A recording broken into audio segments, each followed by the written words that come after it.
Hello there, Jeremy Weiss here with Weiss Tech Hockey, and today's topic is actually a question from one of our viewers. It's from Matthew, and Matthew wanted to know a little bit about my philosophies with respect to 4-on-4 hockey. Now, I believe Matthew plays roller hockey, and in his roller hockey league, all they play is 4-on-4.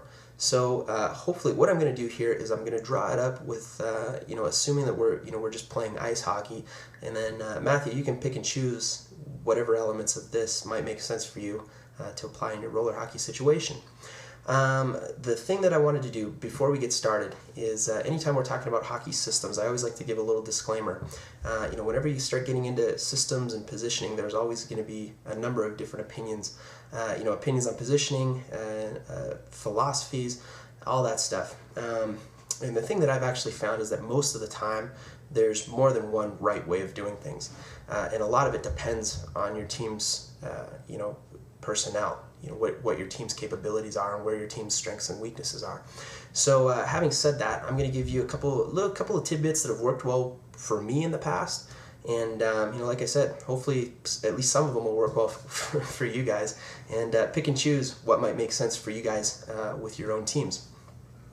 When you're talking about special team situations, so 5-on-4 or even 4-on-4 hockey, or 5-on-3 for that matter, I found that it's got to be a combination of positioning and tactical concepts. So it's not just where you go on the ice, but how you go there and what you do when you get there that makes a big difference on the effectiveness of your special team systems.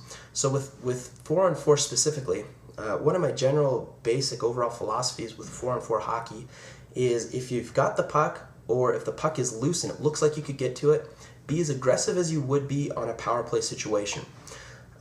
If you don't have the puck, or if the puck is loose but it doesn't look like you can get to it before the other team, then be about as passive as you would be on a penalty kill situation. So it's kind of going to be one extreme or the other, either overly aggressive or more passive than you would be in a regular 5-on-5 situation. I found that that's worked really well, for me and my teams. And I think it's a fairly sound philosophy with respect to 4-on-4 hockey. So with the interest in time, I'm not going to be able to get through every possible situation that you might encounter on a 4-on-4 situation. So what I wanted to do is actually kind of kill two birds with one stone and show you what my penalty kill forecheck looks like. So obviously a penalty kill forecheck is we have 4 guys, and you can use this in a 4-on-4 situation, or if you're on the penalty kill 5-on-4 situation. So let's go ahead, we'll pull up the rink, and I'll go through this really quickly with you guys.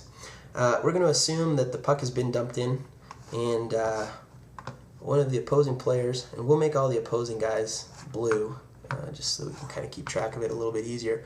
So one of our opposing guys has gone back and set up the puck behind the net. A fairly common setup in a special team situation.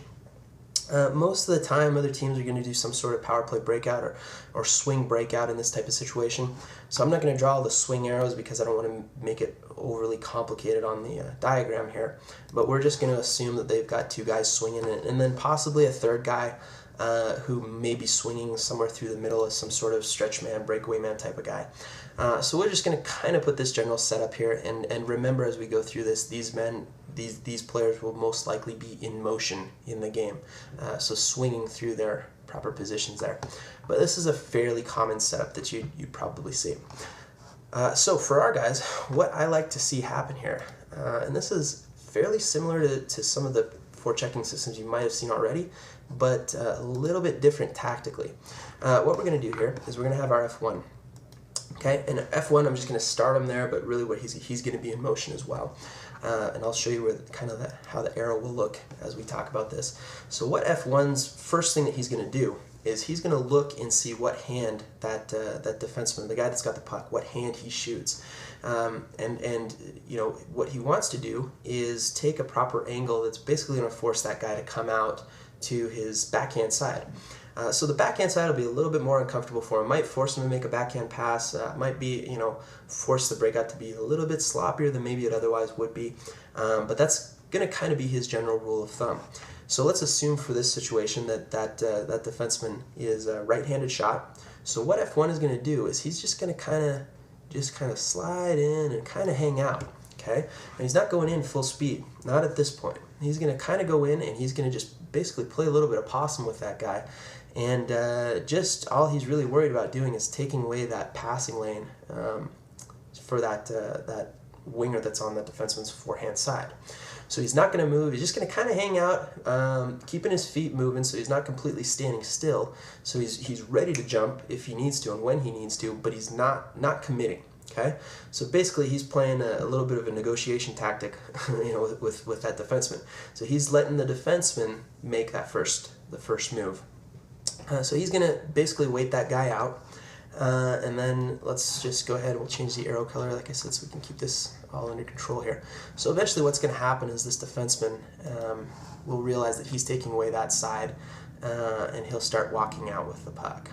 Okay, now as he begins to walk out, now our F1 is going to just continue to shadow. So he's going to pick up the speed just a little bit, but again, still playing that possum, because what he wants to do is bait that guy into thinking that his winger is open for a pass.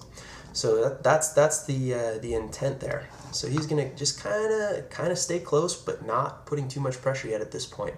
And then as soon as that pass is made, which is our goal here, we want to let that guy make that pass. As soon as that pass is finally made, that's his signal, that's his key. So that's where he's going to jump in, and now he's going to start putting a lot of pressure on that puck carrier. Okay, so as this pass is made, and like I said before, so I'm going to keep these arrows congruent here. Like I said before, these guys are going to probably be in motion. So as he picks up that puck, he's probably going to be skating up ice. And as this happens, so this is a lot of timing involved. This is, like I said, it's not just positional, but tactical as well. So as that pass is made, he's going to explode, and he's going to begin to take away this guy's angle. Okay. In fact, I'm going to draw that a little bit differently because my arrow turned out a little sloppy there, and I wanted to make it apparent or visible that the proper angle that he takes here. So he's going to explode and then take an angle like this. Okay, so it's a little bit of a better angle there, and part of the purpose of this angle is to not only put pressure on that puck carrier, but also eliminate a drop pass back to that defenseman. A lot of teams like to do that. They'll pass the puck up, and then as that guy commits, they drop it back to that defenseman. So he's going to try to take an angle that eliminates that drop pass. Okay, so that's F1's job. What we'll do here is we'll slot in F2 now. Okay. F2 is going to be doing kind of the same idea, but slightly different. So F2 will come in, kind of set up about here. Again, these guys aren't stationary. They're keeping their feet moving, but they're all watching and waiting for the timing to take place properly here. Okay. So F2 is going to kind of do the same thing, but he's going to come down as he sees the play develop. He's going to turn and begin to take away the cross-ice pass. So like I said before, in a swing breakout, you'll probably have these guys in motion. So this guy will probably be skating up ice in some way, shape, or form. Okay, and when the puck carrier sees that his angle is being taken away and his drop pass is being taken away, a lot of times what he'll try to do is fire a cross-ice pass to that far side winger. So that's F2's job. F2's job is to take away that passing lane through the middle of the ice there. Okay, so that's fairly straightforward there. Lastly, we've got our two defensemen. And basically we just kind of stick them right kind of about at the center line. And, depending on which way the play slides out, then, they'll start moving over towards whatever side's there. The defensemen basically they kind of go in, set up a little bit, and then just begin to back out. And really, all that they're really focusing on is, you got to have at least one of them that's keeping an eye on this guy as a potential breakaway man.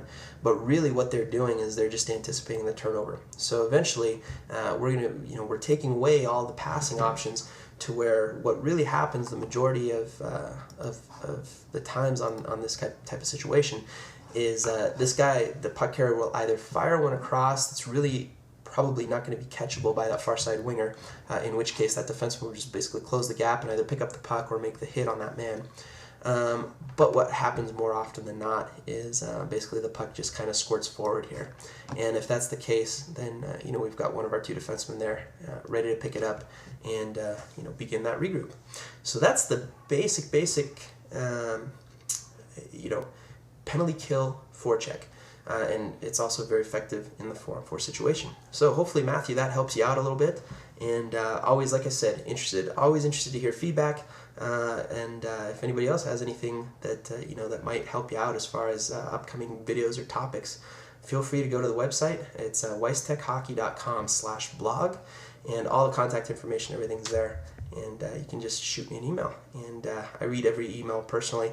I try to respond to most of them, but it's getting to be a lot of emails these days. So what I do is I just kind of keep a list of potential upcoming topics, and eventually I'll hit them all. So look forward to hearing some feedback from you guys, and thanks again for tuning in.